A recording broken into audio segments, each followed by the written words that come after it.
School time की मैं बात आपको बता, मैं पहले कबड्डी खेलती थी। ओके। कबड्डी खेलने के बाद जैसे 10th क्लास होगी, पापा ऐसे चाहते थे कि मैं आगे बीटेक करूं, लेकिन मैं चाहती थी कि मैं गेम में आगे जाऊं। तो मैंने पापा को बोला कि पापा मुझे मतलब पढ़कर कैरियर नहीं बनाना है, मुझे गेम में कैरियर बनाना, मैं खेलना चाहती हूँ। मतलब मैं थोड़ा सा कम बोलती थी, और जैसे किसी के साथ कुछ अन्याय होता तो मेरे पास कोई आता मदद के लिए, तो मैं पहले उसके अपोजिट जो होता था उसको समझाती थी। और फिर अगर वो नहीं मानते समझाने के बाद भी, फिर बहुत ही दे दना दे बॉक्सिंग। अगर आप प्रथा को चेंज करने जाते हो ना, तो लोगों के मन में डाउट होते ही होते हैं, लेकिन वो प्रूव आपको करना होता है कि आप कैसे खुद को दिखाओगे, कैसे आप अगर करके दिखाओगे तो सब लोग आपको फॉलो करेंगे। कि अगर जब इंसान के पास डू और डाई की सिचुएशन होती है ना, तो वो या तो करता है या मरता है। क्योंकि मैंने खुद को सिचुएशन में डाला था कि डू और डाई की सिचुएशन थी, अगर मैं कर गई तो मुझे सब कुछ मिल जाएगा, अगर नहीं किया तो पीछे कोई ऑप्शन ही नहीं था मेरे पास ना करने का, है ना। वर्ल्ड चैंपियन बनना और एशियन चैंपियनशिप में मेरा हारने के बाद सब लोगों ने मेरे लिए जो क्लैप किया था, क्योंकि वो बाउट मैं जीती थी चाइना के खिलाफ, लेकिन मुझे हरा दिया गया था। लेकिन पूरा स्टेडियम जो था मेरे नाम से गूंज रहा था, इवन चाइना जैसा देश में, और पूरे लोग क्लैपिंग कर रहे थे। वाओ।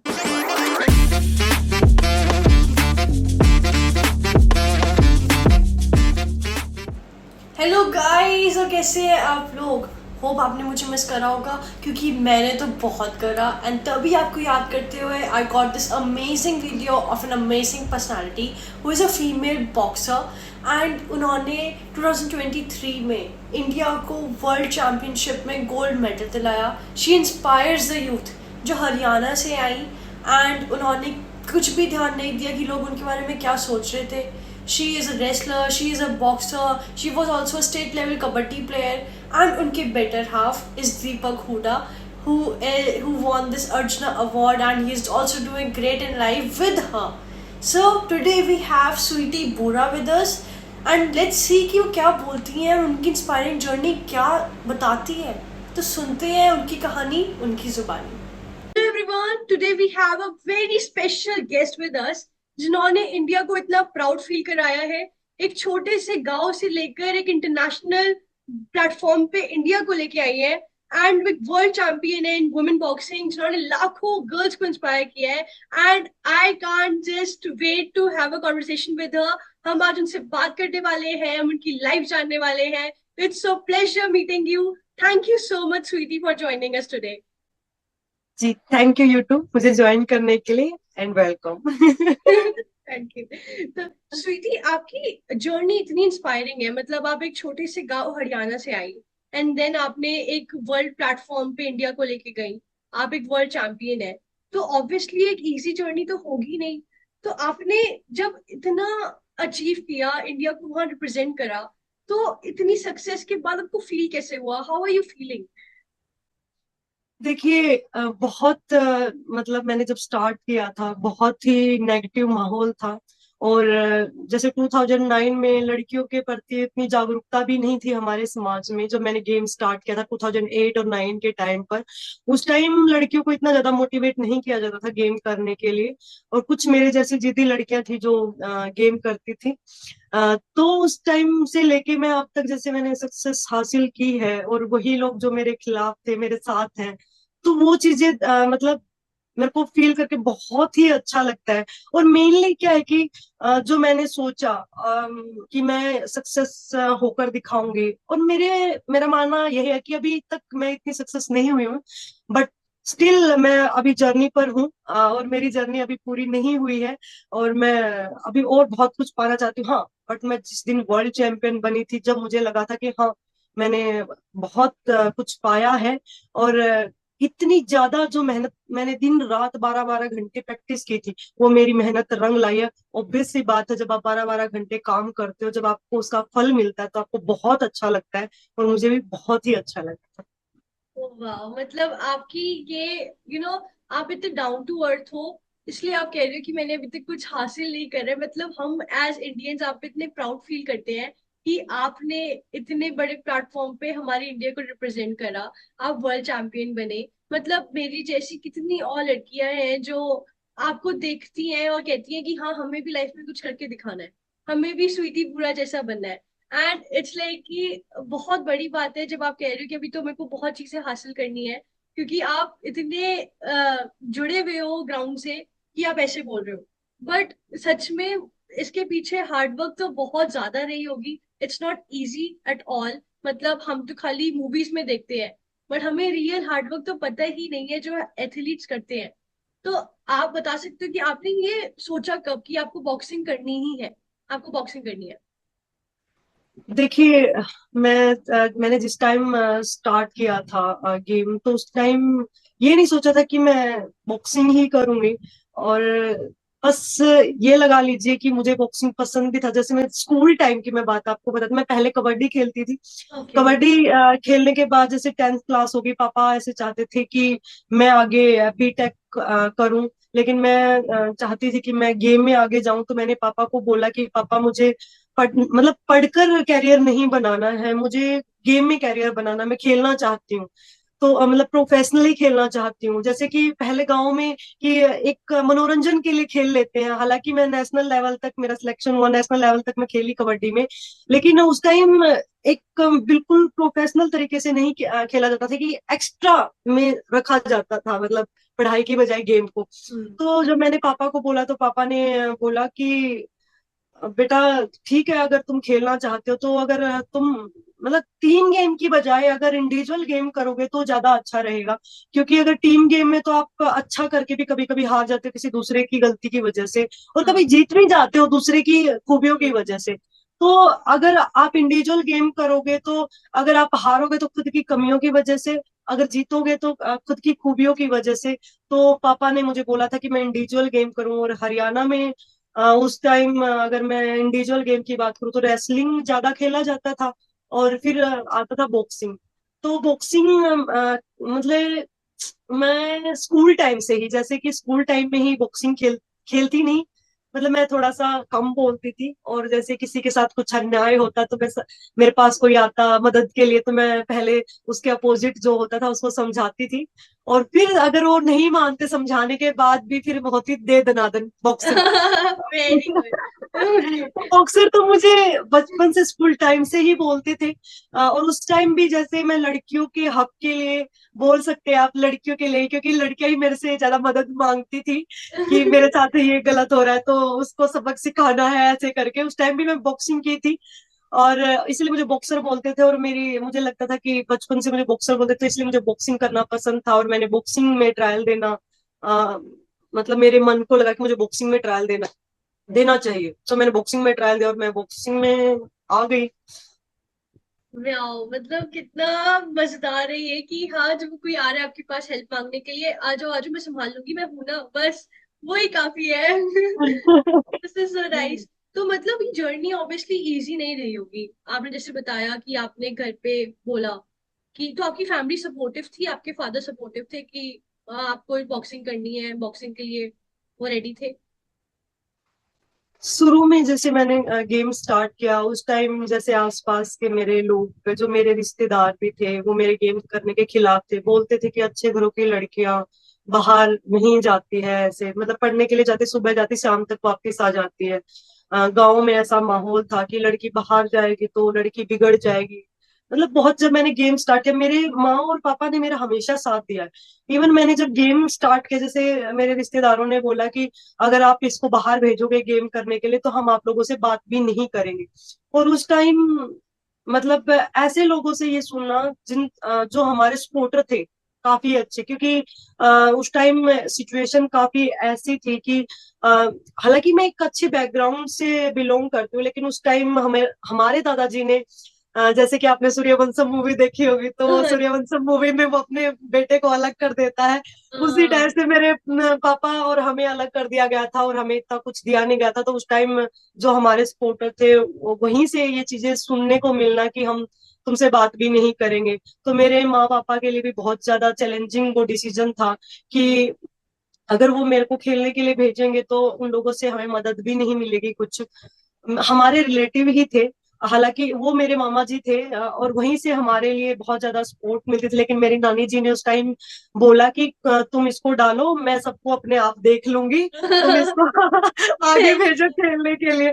तो नानी जी ने उस टाइम हमें सपोर्ट किया। और फिर मामा जी भी बाद में मान गए, क्योंकि मामा जी के जो दोस्त थे, उन्होंने जहां मैं प्रैक्टिस करती थी साई में करने के लिए जा रही थी, वहां के लिए बहुत ज्यादा नेगेटिव नेगेटिव बोला था। तो वो खुद मेरे को पहली बार ट्रायल देने के लिए लेकर गए, तो खुद लेकर गए थे वो ट्रायल के लिए, लेकिन उनको किसी ने बहुत ज्यादा नेगेटिव नेगेटिव बोला, तो मामा जी को लगा कि वहां तो फिर सब कुछ खराब ही हो जाएगा, हमारी लड़की बिल्कुल खराब हो जाएगी, वहां गेम नहीं कर पाएगी, इसलिए मामा जी ऐसा बोल रहे थे।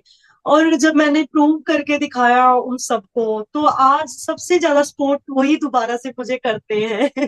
सही बात है। मतलब जिन गांव वालों ने और जिन लोगों ने आपको ऐसे बोला कि कहीं नहीं जाएगी और ये बिगड़ जाएगी, आज वो ही आपके घर पे कॉल करते होंगे और पूरा टाइम बैठे रहते होंगे। बिल्कुल, और मेरे को पूरा गांव सपोर्ट करता है। इवन जैसे मेरे गांव वाले ना शुरू में, क्योंकि देखिए, अगर आप प्रथा को चेंज करने जाते हो ना, तो लोगों के मन में डाउट होते ही होते हैं, लेकिन वो प्रूव आपको करना होता है कि आप कैसे खुद को दिखाओगे, कैसे आप अगर करके दिखाओगे तो सब लोग आपको फॉलो करेंगे। अगर आप कोई नई चीज करने जाते हो तो डर सबको लगता है, और मैं नहीं मानती कि उस टाइम, ठीक है, मुझे वो चीजें बहुत बुरी लग रही थी, बहुत रोना आता था, लेकिन वही चीजें मुझे माइंड में याद कर करके मैं खेतों में इतना काम करती थी कि मुझे मतलब खून की उल्टियां आने लग जाती थी, कि दिमाग में हमेशा ये रहता था कि मुझे मेरे गांव वालों को भी करके दिखाना, मेरे माँ बाप के लिए मुझे करके दिखाना, मेरे माँ बाप की इज्जत के लिए मुझे करके दिखाना है। अगर मैं अच्छा करूंगी तो पूरे गांव में, मतलब कितनी लड़कियां हैं उनको भी बाहर खेलने के लिए भेजा जाएगा। अगर मैंने कुछ गलत कर दिया जाने अनजाने में, तो उन लड़कियों का आगे भविष्य में खराब करूंगी।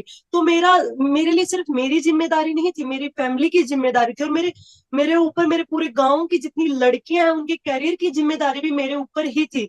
इसलिए मैं वो चीजें सोच सोच के दिन रात इतना काम किया कि अगर मेरे को खून की उल्टियां भी होती तो मैं रुकती नहीं थी, काम करती रहती थी। नहीं, ये बहुत बड़ी बात है। मतलब आपने एक एग्जाम्पल सेट करा उन सबके लिए कि आज मैं यहाँ हूँ तो मतलब कोई और लड़की भी वहां हो सकती है। तो एक तरह से आपने पूरे गांव की क्या, पूरे देश की दिशा बदल दी।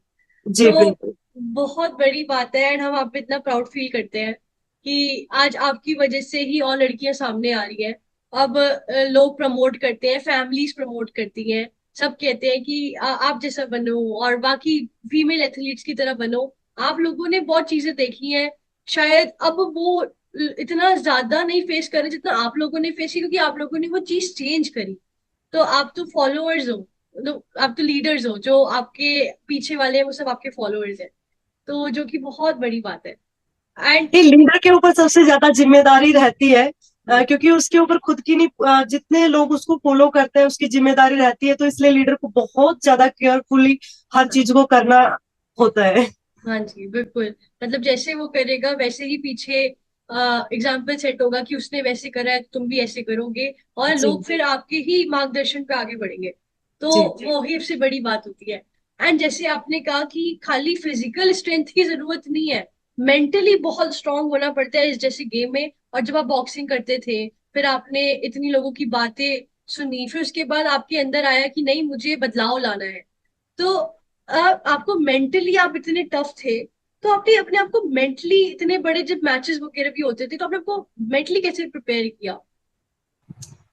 देखिए, जब इंसान के पास डू और डाई की सिचुएशन होती है ना, हम्म। तो वो या तो करता है या मरता है, क्योंकि मैंने खुद को सिचुएशन में डाला था कि डू और डाई की सिचुएशन थी, अगर मैं कर गई तो मुझे सब कुछ मिल जाएगा, अगर नहीं किया तो पीछे कोई ऑप्शन ही नहीं था मेरे पास ना करने का, है ना। क्योंकि जब मैं घर से निकली थी तो इतने सारे लोगों ने ऑलरेडी मेरे को बोल दिया कि मैं नहीं कर पाऊंगी, तो ना करने का तो मेरे पास कोई ऑप्शन था ही नहीं। फिर आती है बात जिद की, और एक जुनून की, और एक किसी चीज को पाने की चाहत की। अगर आपके पास किसी चीज को पाने की चाहत है ना, इस हद तक की चाहत है कि आप कुछ भी कर जाओ, आप अपनी बॉडी को नहीं देख रहे हो, अपने पेन को नहीं देख रहे हो, किसी भी चीज को नहीं देख रहे हो।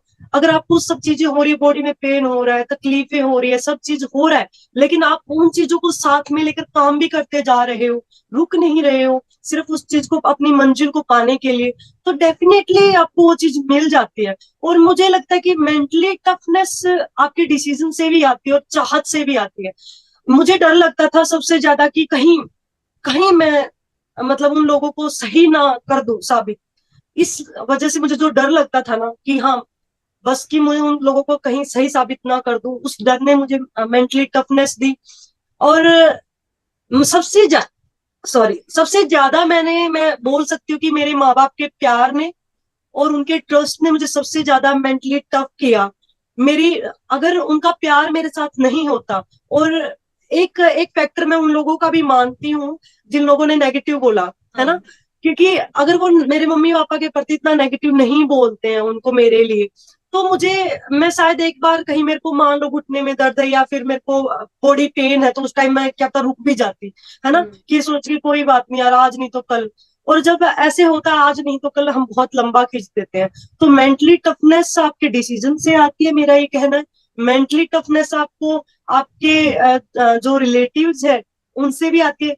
हाँ, जो आपके नेगेटिव लोग हैं उनसे भी आपको मेंटली टफनेस मिलती सही है, मैं बात ये है। कह सकती हूँ। हाँ हाँ जी। जी, बिल्कुल। मैं आपकी बात पे पूरा अग्री करती हूँ कि जब तक आपके पास क्रिटिसाइज करने के लिए लोग नहीं होंगे ना, तब तक आपको अपनी कमियां भी नहीं पता चलेंगी, ना आपको पता चलेगा कि मुझे और मेंटली कैसे स्ट्रांग होना है, जैसे आपने कहा।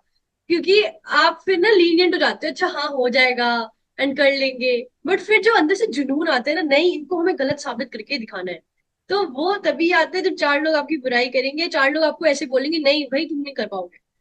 तो मजा ही तब है जब आपके अगेंस्ट लोग बोलने वाले होते हैं। मजा ही तब है जब आप काम करके उन लोगों को, सब लोगों को गलत साबित कर देते हो। मजा ही तब है जब आपके अगेंस्ट वाले लोग आपकी ही तारीफ करने लगे। मजा ही तो जब है। सही बात है, बिल्कुल बिल्कुल, मैं बिल्कुल एग्री करती हूँ आपसे। तो मतलब वो कहते हैं ना कि जितनी बड़ी पावर होती है उतनी बड़ी रिस्पॉन्सिबिलिटीज आती है हमारे पास। तो मैं लाइक, आप जब लाइक अब आप वर्ल्ड चैंपियन हो, तो जब आप रिंग में होते होगे और आप कहीं परफॉर्म कर रहे होते होगे, compete कर रहे होते होगे या प्रैक्टिस कर रहे होते होगे, तो लोगों को आपसे ना एक अलग टाइप की एक्सपेक्टेशन होती है। जितने बड़े लेवल पे आप जाते हो उतनी लोगों की एक्सपेक्टेशन बढ़ती है, उतना आप पे प्रेशर खुद आता है। तो आप उस टाइम पे क्या करते हो, आप उन एक्सपेक्टेशंस और प्रेशर के साथ क्या करते हो? देखिए, उम्मीदें तो बहुत सारे लोगों को होती है। मैं उन लोगों की एक्सपेक्टेशन सिर्फ कंपटीशन के टाइम नहीं, पूरे हमारा जो ट्रेनिंग सेशन होता है उसके दौरान भी मैं लेकर चलती हूँ। क्योंकि अगर मैं training, I am strongly Karma believer ना, कि मैं अपने कर्मों में बहुत बिलीव करती हूँ। तो अगर आप कोई भी चीज, कोई भी, अगर आपका जो आपको कुछ भी मिलता है तो वो कुछ एक मतलब 5 दिन का नहीं होता, 5 दिन के अंदर करने से नहीं मिलता है। किसी भी चीज को पाने के लिए आपको वर्क, उसको काफी पीछे टाइम से आपको करते रहना पड़ता है।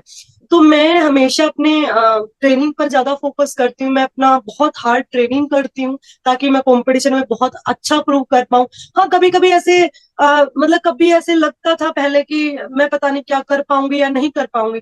बट अभी मैं 2021 से मेरा बिल्कुल ही मतलब मेंटली स्टेटस बिल्कुल बदल गया है। कि मैं अभी सोचने लगी, मैं कभी पाने की इच्छा नहीं, ठीक है मुझे चाहत है उस चीज की, लेकिन मैं कर्म कर रही हूँ उस चीज को पाने के लिए। लेकिन उसके लिए पागलपन नहीं बोल सकते कि मैं सिर्फ भगवान के ऊपर छोड़ रही हूँ। मेरे हाथ में क्या काम करना है, मेरे हाथ में उसके लिए बहुत ज्यादा पागलपन के हद तक काम करना मेरे हाथ में है। मेरे हाथ में जितना मेरा 100% देना है, मैं सब कुछ कर रही हूँ। मैं दर्द में काम करना मेरे हाथ में, जितना मेरे हाथ में है मेरा कर्म करना, मैं उतना अपना कर्म करते जाती हूँ। बाकी जो रिजल्ट हो, जो कुछ हो, वो ऊपर वाले के हाथ में है। इसलिए बस लोगों की एक्सपेक्टेशन जो मेरे से होती है, तो मैं इतना सोचती हूँ कि मैंने बहुत ज्यादा हार्डवर्क किया है, और बस मुझे उन लोगों के लिए मुझे अपना 100% देना, बाकी ऊपर वाला अपने आप देख लेगा। सही बात है। नहीं, बहुत बढ़िया बात आपने कही। एंड मैं इस पे ये कहना चाहूंगी कि पता है, या तो इंसान कोई चीज को अच्छी तरीके से ले सकता है, या तो इंसान कोई चीज को बुरे तरीके से लेके उस पर रो सकता है। तो जैसे लोगों बिल्कुल। की एक्सपेक्टेशन आ रही है, आप पे प्रेशर आ रहा है, तो आप ये सोचो कि और आप क्या बढ़िया कर सकते हो और अपना 100% कैसे दे सकते हो। जी। और लोग आपको क्रिटिसाइज कर रहे हैं, लोग आपके बारे में बुराई कर रहे हैं, तो ये सोचो कि मैं उनकी, वो कबीर का एक दोहा है, मुझे दोहा तो पूरा एग्जैक्ट याद नहीं है, बट वो यही कहते हैं कि जब कोई आपको क्रिटिसाइज करे ना, तो उनको अपने घर पे रख लो, जैसे उनके दोहे में लिखा हुआ है, और उनको कहो कि आप मुझे जितना क्रिटिसाइज कर सकते हो उतना क्रिटिसाइज करो, ताकि मैं अपने आप को और अच्छा बना सकूं। तो ये बहुत बढ़िया बात है। एंड मैं यही मैं कह कहूंगी। रहा हूँ जो लोग हमें क्रिटिसाइज करते हैं रियल में हमारे सपोर्टर वही होते हैं। सही बात है, सही बात है। नहीं, बहुत सही, बिल्कुल सही बात है, क्योंकि वो हमें ऐसी चीजें सिखा जाते हैं जो अगर लोग सपोर्ट करते तो भी ना सिखा पाते। बिल्कुल।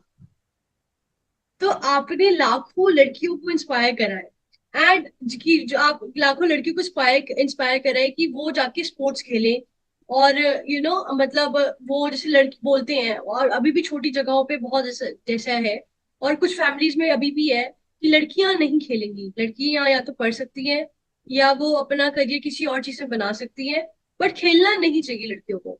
बट आपने बहुत लाखों लड़कियों को इंस्पायर करे, उनकी फैमिलीज को इंस्पायर किया है कि लड़कियां स्पोर्ट्स खेल सकती हैं। तो आपको कैसा लगता है एक रोल मॉडल, जब आपको लोग कहते हैं कि आप एक रोल मॉडल हो उन लड़कियों की, तो आपको कैसा फील होता है? देखिए, मैं खुद को रोल मॉडल तो नहीं कह सकती अभी, क्योंकि मुझे बहुत चीजें करनी है। हाँ, बट अभी जैसे 2013 के बाद जमाना चेंज हो गया है, सोशल मीडिया का जमाना आ गया है, जैसे एंड्रॉइड फोन आ गए हैं। उससे पहले लड़कियों की बहुत ही बुरी हालात होती थी। अभी भी काफी जगह ऐसा है कि बहुत सारी चीजें हमें चेंज करनी है। और मैं उस दिन, मतलब मैं खुद को रोल मॉडल उस दिन मानूंगी जिस दिन मैं मेरे जैसी लाखों स्वीटी को खड़ा कर दूंगी, है ना। तो उस दिन मैं खुद को मानूंगी कि मैंने कुछ किया है। अभी मैं कुछ भी नहीं, मतलब अपने आप को मानती, बस मैं ये मानती हूँ कि हाँ, अभी मैं एक जर्नी पर हूँ। और हाँ, या I am a world champion, but अभी तो बहुत सारी वर्ल्ड चैंपियंस को भी मुझे खड़ा करना है, स्पोर्ट्स में भी लेकर आना का। अभी जैसे आपने बोला कि अभी लड़कियां, मतलब लड़कियों के हालात काफी अच्छे हो गए हैं। सिटीज की बात करते हैं हम, सिटीज में लड़कियों के हालात अच्छे हो सकते हैं, लेकिन मैंने काफी जगह गांव में अब भी, हरियाणा में, राजस्थान में, बहुत सारे मतलब स्टेट में, यूपी बिहार में आप जाकर देखोगे, लड़कियों की हालात आज भी बहुत ज्यादा बदतर है।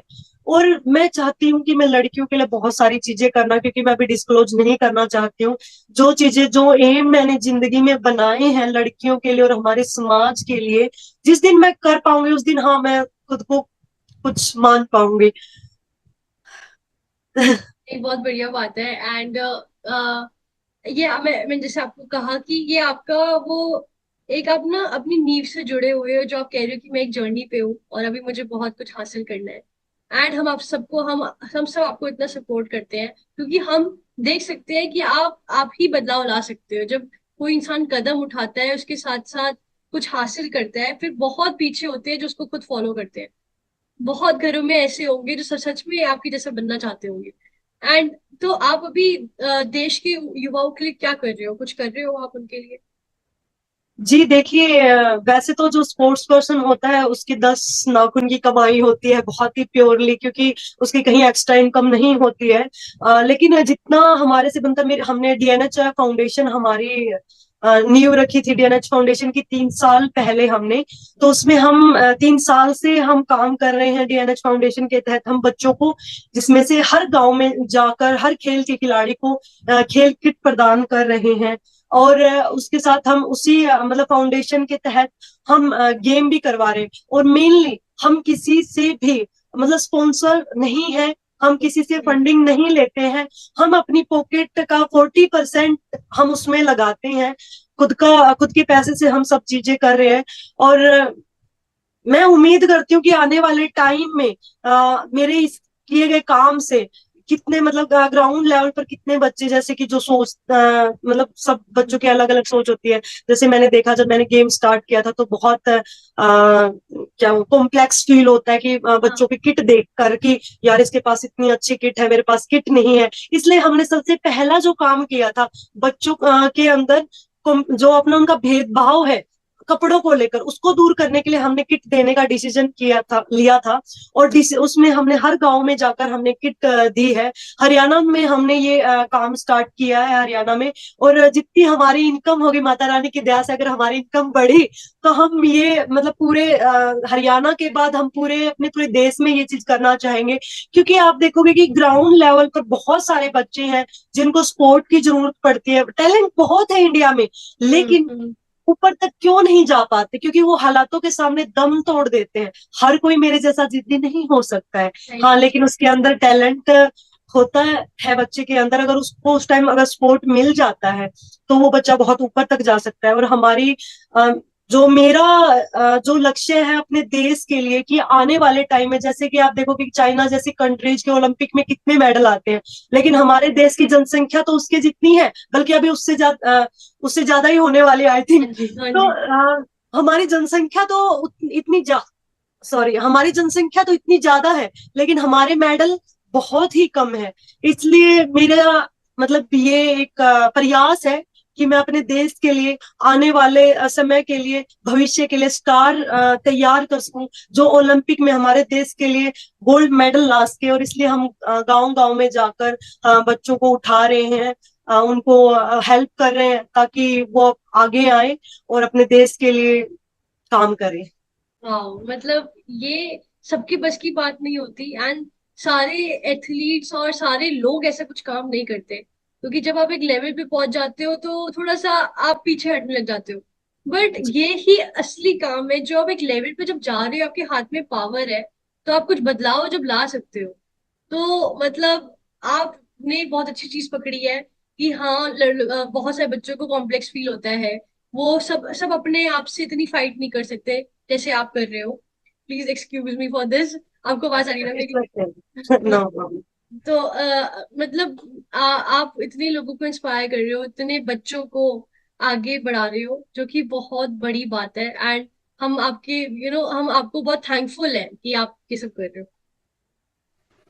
तो आप क्या एडवाइस देना चाहोगे उन बच्चों को जो एथलेटिक्स में जाना चाहते हैं या बॉक्सिंग में अपना करियर बनाना चाहते हैं, और जो अभी सुन रहे हैं, तो आप क्या बोलना चाहोगे उन लोगों को? मैं उन सबको यही बोलना चाहूंगी, भाई अगर गेम करना है ना, तो दर्द भी होगा, सब चीजें होगी, गिव अप नहीं करना है, नेवर गिव अप। गेम करो, जब स्टार्ट करो ना, बस ये सोच के करना है कि मुझे बस गिव अप नहीं करना है, चाहे कोई भी सिचुएशन आए। अगर आप नेवर गिव अप का, क्योंकि आप मान लो कि एक बार हार जाओगे, दो बार हार जाओगे, फिर भी ट्रेनिंग करते रहो, ट्रेनिंग करते रहोगे, बार बार बार बार, एक ना एक दिन आप अपनी मंजिल पा ही लोगे। और सिर्फ नए बच्चों के लिए नहीं, मैं हमारे जो पुराने जितने स्पोर्ट्स पर्सन हैं, मैं उनसे भी एक गुजारिश करना चाहूंगी कि देखिए, जो इंटरनेशनल है, जो बहुत अच्छे लेवल पर हमारे स्पोर्ट्स पर्सन गए हुए हैं, मैं उन लोगों को भी ये बात बोलना चाहूंगी, अगर आप अपनी लाइफ का जो मतलब जीने का स्टैंडर्ड बढ़ाने की बजाय आप अपने आसपास के खिलाड़ियों को अगर सपोर्ट करोगे, तो इससे हमारे देश को सही आप बात। तरक्की में बहुत ज्यादा, देश की तरक्की में बहुत ज्यादा योगदान दे सकते हैं। तो आप वो बहुत ज्यादा नहीं, तो कम से कम अपने आसपास के एक या दो या तीन बच्चे, जितना भी आप अफोर्ड कर सकते हैं, हर बच्चे की आप हेल्प कीजिए, ताकि हम आने वाले समय में बहुत अपने जो इंडिया, अपने देश, अपने भारत देश को बहुत ऊपर लेवल तक लेकर जा सके, बहुत अच्छे प्लेयर तैयार कर सके। और ये बहुत अच्छे से आप लोग कर सकते हो, क्योंकि मान लो मैं बॉक्सिंग में हूँ, मैं इस लेवल तक खेली हूँ, तो मुझे पता है कि अगर मैं जिन बच्चों को तैयार करूंगी, तो मैं उनको भी अपनी स्किल्स भी उनके अंदर डालूंगी, है ना। हाँ जी, तो हाँ मेरी जी। हर स्पोर्ट्स पर्सन से यही गुजारिश है कि आप सब लोग भी आगे आइए, बहुत ज्यादा नहीं तो कम से कम एक बच्चे को आप तैयार कीजिए। ऐसे हर कितने खिलाड़ी है अपने अपने पास हरियाणा में, हर खिलाड़ी अगर एक एक बच्चे को तैयार करेगा, मैं इवन हरियाणा से नहीं, मैं पूरे ऑल इंडिया में जितने प्लेयर हैं सबको मैं ये गुजारिश करना चाहूंगी कि अगर आप एक प्लेयर को भी तैयार करते हैं इंटरनेशनल लेवल तक जाने के लिए, और हम्म। वही बच्चा, हम अगर हम एक वर्ल्ड चैंपियन को तैयार करते हैं, एक ओलंपिक चैंपियन को तैयार करते हैं, तो आने वाले समय के लिए कितने ओलंपिक चैंपियन हम तैयार कर सकते हैं, कितने वर्ल्ड चैंपियन हम तैयार कर सकते हैं, और हमारे देश का नाम हम नंबर 1 ओलंपिक के गोल्ड मेडल जीतने वाले देश में शामिल कर सकते हैं। तो आप सब लोगों से मेरी गुजारिश है कि आप सब लोग भी प्लीज आगे आइए और अपने देश को आगे बढ़ाने में साथ दीजिए। Thank you. Thank you so much. मतलब इतना अच्छा लगा, और सच में आपने इतनी अच्छी बात कही कि कोई इतने सारे प्लेयर्स हैं हमारे इंडिया में, और जो भी है, एक भी बच्ची को तैयार करेंगे तो आज पूरे भारत का नक्शा बदल देंगे, बिल्कुल एक अलग लेवल पे पहुंचाएंगे। तो अब है ना, थोड़ा हमारी कॉन्वर्सेशन को थोड़ा और, हमारी बातचीत को थोड़ा और इंटरेस्टिंग बनाने के लिए मैंने एक छोटा सा गेम प्लान करा है। एक रैपिड ओके। फायर राउंड है। मैं आपसे ना जल्दी जल्दी क्वेश्चन पूछूंगी, और आपको जल्दी जल्दी आंसर करना है। ओके? ओके। ओके, ठीक है। तो like one line questions, but छोटे छोटे से। आपकी आपकी तो आपकी कौन सी फेवरेट बॉक्सिंग मेमोरी है? वर्ल्ड चैंपियन बनना, और एशियन चैंपियनशिप में मेरे हारने के बाद सब लोगों ने मेरे लिए जो क्लैप किया था, क्योंकि वो बाउट मैं जीती थी चाइना के खिलाफ, लेकिन मुझे हरा दिया गया था, लेकिन पूरा स्टेडियम जो था मेरे नाम से गूंज रहा था, इवन चाइना जैसा देश में, और पूरे लोग क्लैपिंग कर रहे थे। वाह। ओके, तो आपका अभी तक का टफेस्ट अपोनेंट जो आपने फेस किया हो? मैं किसी को टफेस्ट नहीं मानती हूँ। ग्रेट। ऐसी कौन सी चीज जो आप हमेशा अपने साथ रखते हो? माता रानी का नाम, माता रानी की मूर्ति, पूजा करने का सामान हमेशा साथ रखती हूँ। ओके। तो अगर आप बॉक्सर नहीं होते तो आप क्या करते? वैसे मेरे पास बहुत सारे मूवीज के भी ऑफर आए थे, लेकिन मैंने चूज किया था बॉक्सर बनना। और हाँ, फिर मैं इंजीनियर भी हो सकती थी, और मैं एक एक्टर। ग्रेट। तो अगर आपका कोई ऐसा सॉन्ग है जो आप हर मैच से पहले सुनते हो? हाँ, क्या बोला आपने? आपका ऐसा कोई सॉन्ग है जो आप हर मैच से पहले सुनते हो? नहीं, मैं कोई भी सॉन्ग नहीं सुनती हूँ मैच से पहले। मैं सुनती हूँ तो सिर्फ भजन। ओके, वेरी जी। ग्रेट। बस यही छोटा सा गेम था एंड बहुत मजा आया आपके साथ खेल के। सो मैं लाइक आपके ना और भी इंटरेस्ट और पैशन होंगे बॉक्सिंग के बाहर भी। तो जब आप फ्री होते हो, जैसे अगर आप ट्रेनिंग नहीं कर रहे हो या कहीं compete नहीं कर रहे हो, तो आप क्या करते हो अपने फ्री टाइम पे? फ्री टाइम में मैं कोट्स लिखती हूँ। ये मेरा हिडन टैलेंट है। हाँ। फ्री टाइम में मैं ड्रॉ कर लेती हूँ। पहले तो मैं जैसे काफी सालों से मैं लिखती थी, लेकिन मैंने इतना शो नहीं किया। लेकिन अभी तो मैं इंस्टाग्राम पर अपना डाल देती हूँ कोट्स, जो जिसके पीछे स्वीटी बुरा लिखा रहता है वो मेरे खुद के लिखे हुए कोट्स रहते हैं। हाँ। पहले मैंने शुरू में हिंदी में लिखना स्टार्ट किया था, और जो मोटिवेशनल कोट्स हैं वो मैं इंग्लिश में ज्यादा लिखती थी। तो लोगों का मेरे पास रिव्यू आते हैं कि मुझे हिंदी में लिखना चाहिए, तो मैंने हिंदी में लिखना स्टार्ट किया। मोटिवेशनल कोट्स मैंने स्टार्ट किया था भजन लिखने से। मैं 7th क्लास में मैं लिखने लगी थी। उस टाइम मैं खुद के बनाए हुए भजन लिखती थी। वेरी नाइस, वाह। मतलब हाँ, मतलब मल्टी टैलेंटेड हो। मूवी से भी ऑफर्स आ चुके हैं, इंजीनियरिंग भी कर सकते थे, कोड्स भी लिखते हो, राइटिंग में भी हो, ड्राइंग भी। Oh my God, and world champion, my God, देखिए, अमेजिंग। मेरा ये मानना है कि आप कुछ भी कर सकते हैं लाइफ में जो आप चाहते हैं, क्योंकि लोग बोलते कि आपकी डेस्टिनी ये रहती तो आप यहाँ जाते। देखिए, डेस्टिनी को मैं स्ट्रोंगली कर्मा में बिलीव करती हूँ कि आपकी डेस्टिनी में जो रहता है वो तो आपको मिल ही जाएगा। मेरा ये मानना है, कर्म ऐसे करो ना कि जो आप चाहते हो अपने कर्मों से वो प्राप्त करो। क्योंकि मुझे बॉक्सिंग में आने का मेरा कहीं से भी कोई ऑप्शन नहीं था कि मैं बॉक्सिंग में आऊंगी। और मेरे पास, जैसे मैंने बॉक्सिंग स्टार्ट भी की, उस टाइम मेरे पास मूवीज वगैरह के लिए मेरे को बहुत इजीली फेम मिल जाता।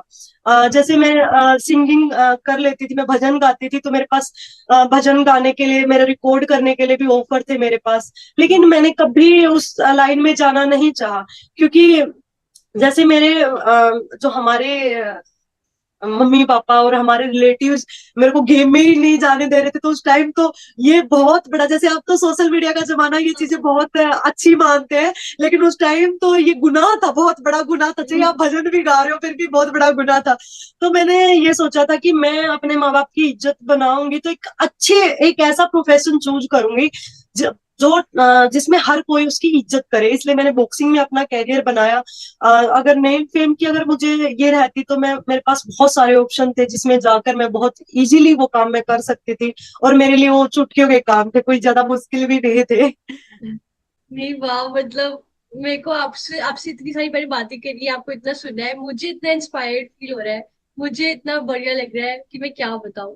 एंड जैसे आपने कहा कि, जैसे मेरे पापा भी कहते हैं कि कर्म करो और फल की चिंता मत करो। तो कर्म अच्छे होंगे तो आपको कहीं ना कहीं तो आप चले ही जाओगे, एक अच्छी लाइन में चले जाओगे, बट आप कर्म से पीछे मत हटो। जैसे आपने भी कहा, हार्ड वर्क करते रहो, कर्म करते रहो, और अपनी डेस्टिनी तो, मुझे जो लगता है, जो मेरी थिंकिंग है, कि डेस्टिनी तो आप अपनी खुद बनाते हो। जी, हम्म। बिल्कुल। सो आपके ऐसा कोई पर्सनल मोटो या कोई मंत्र है जो आप यूज करते हो जब आप कोई टफ टाइम फेस कर रहे हो? मैं मोस्टली जय माता दी और जय बाबा की बोलती हूँ, और तो मेरा कोई स्पेशली ऐसा नहीं है। या फिर थक जाने के बाद हे राम भी बोल देते हैं हम, जो यूजुअली बचपन से हम लोग यूज करते आते हैं। ऐसा स्पेशली कुछ नहीं है। हाँ, मैं बस बहुत, अगर मेरे को सैड फील रहता है तभी मैं यही नाम लेती हूँ, और बहुत ज्यादा खुश लगती हूँ तभी मैं यही। और जब कुछ भी रहता है तो मेरे लिए सबसे यही मेरा मंत्र है, जय माता दी। मैं यही बोलती हूँ। हालांकि मैं इतना ज्यादा लोगों को दिखाती नहीं हूँ, लेकिन मैं बहुत ज्यादा धार्मिक भी हूँ। अंधविश्वासी नहीं हूँ, लेकिन हाँ, हम्म। धार्मिक होना और अलग अंधविश्वासी फल होना करने में। बहुत अलग चीजें हैं। किसी चीज में बिलीव करना और मतलब किसी चीज में अंधविश्वास करना बहुत अलग चीजें हैं। ब्लाइंड फेथ करना और बिलीव करने में बहुत डिफरेंस है। जी सही जी बात। जी, हाँ बिल्कुल। जी। जी। कि तो अब ब्लाइंड फेथ किसी चीज हाँ में नहीं है। हाँ, मैं ये बोल सकती हूँ मुझे बिलीव है भगवान में, लेकिन भगवान भी आपको जब ही देंगे ना जब आप कुछ करोगे, कर्म करोगे। ऐसा नहीं है कि मैं बेड पर पड़ी हुई हूँ और मैं भगवान जी से बोलूं कि भगवान जी आप मेरे को दे दो, मेरे को ये दे दो, मेरे को वो दे दो। नहीं, आपको उठकर करना पड़ेगा, है ना। और भगवान जी भी आते हैं तो किसी न किसी रूप में, किसी न किसी इंसान के थ्रू आपकी मदद करने के लिए आते हैं, ना कि आपको बेड पर बैठकर वो ऊपर छत को फाड़कर आपको दे देंगे, है ना। सही बात है, सही बात है। नहीं, आप बिल्कुल ठीक कह रहे हैं, क्योंकि अंधविश्वास में और एक चीज पे बिलीव करने में बहुत ज्यादा अंतर है।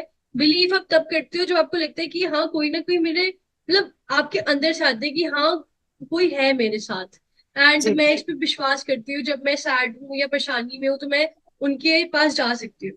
अंधविश्वास मतलब कि आप कोई भी गलत चीज में आप हो और फिर आप कह रहे हो कि नहीं भगवान मेरे साथ है, नहीं, फिर तो आपके कर्म है वो। अंधविश्वास ये होता है कि मान लो ऐश्वर्या जी, अगर मैं ये सोचती हूँ, अगर मैं आपके बाल काट के आपके ऊपर काला जादू करके आपका सब कुछ बुरा करती हूँ तो मुझे ये मिल जाएगा, नहीं। अगर आपका कर्म बुरा है ना तो आप कुछ भी करोगे ना आपके साथ अच्छा नहीं होगा। आपके कर्मों का फल आपको जरूर मिलता है। अगर अच्छा करोगे तो आपको अच्छा मिलेगा, अगर आप बुरा करोगे तो आपको बुरा मिलेगा।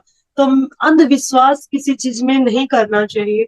किसी का बुरा करके आप कुछ भी भला प्राप्त नहीं कर सकते हो, कुछ भी अच्छा प्राप्त नहीं कर सकते हो। इसलिए हमेशा अच्छा करने में बिलीव रखिए।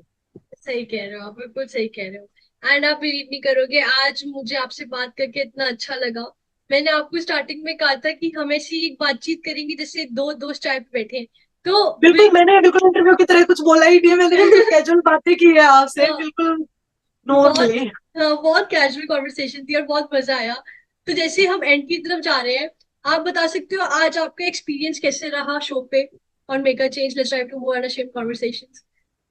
अरे बहुत प्यारा है, वैसे भी खासकर लड़कियों से बात करके तो मुझे बहुत अच्छा लगता है, क्योंकि मुझे ऐसा लगता है जैसे मैंने जो चीजें फेस की, स्पेशली मेरे लिए एक सॉफ्ट कॉर्नर लड़कियों के लिए क्यों रहता है, क्योंकि लड़कियां ना बहुत सारे, अब मान लो आप काम करती हो, अब काम के साथ घर के भी सारे काम निपटाती हो, मतलब एक लड़की को ना दुर्गा की तरह बन के काम करना पड़ता है कंपेयर टू बॉयज। सही तो मुझे बात है, सही बात। लड़कियों से खासकर, और लड़कियां टैलेंटेड भी बहुत होती है, हम्म। लेकिन उनको अप्रिसिएशन इतना ज्यादा नहीं मिलता है। मतलब कंपेयर टू बॉयज अगर हम देखेंगे अप्रिसिएशन हाँ, इतना नहीं मिलता, अच्छा काम करने के बाद भी ऐसे घर पर जाने के बाद ही बोलते हैं अरे क्या क्या हो गया, काम करके आए हो तो ये काम तो करने पड़ेगा। मतलब ये काम लड़कियों के लिए कुछ स्पेसिफिक चीजें होती है जो उनको करनी ही करनी पड़ती है, ऐसे थोप दिया जाता है। तो खासकर मुझे लड़कियों से बात करके तो बहुत ज्यादा अच्छा लगता है, क्योंकि और मैं ये मानती हूँ, मैं माता रानी में बिलीव करती हूँ, तो नारी शक्ति मेरी शक्ति है ना। हाँ जी, हाँ जी, बिल्कुल हाँ जी। बिल्कुल, ओ तो माय इसलिए गॉड। मुझे आपसे बात करके बहुत ही ज्यादा अच्छा लगा Aishwarya ji. Thank you. Thank you so much Sweety ji, मतलब मुझे आपसे बात करके इतना अच्छा लगा। ऐसा लगा सच में हम कुछ बिछड़े हुए मित्र हैं, एंड बहुत बढ़िया मजा आया आपसे बात करने में। कुछ भी मैंने इंटरव्यू जैसे प्रिपेयर नहीं करा था, मैंने मतलब बहुत अच्छी हेल्दी कॉन्वर्सेशन हुई। थैंक यू सो मच, आज आप यहाँ पे आई। जी।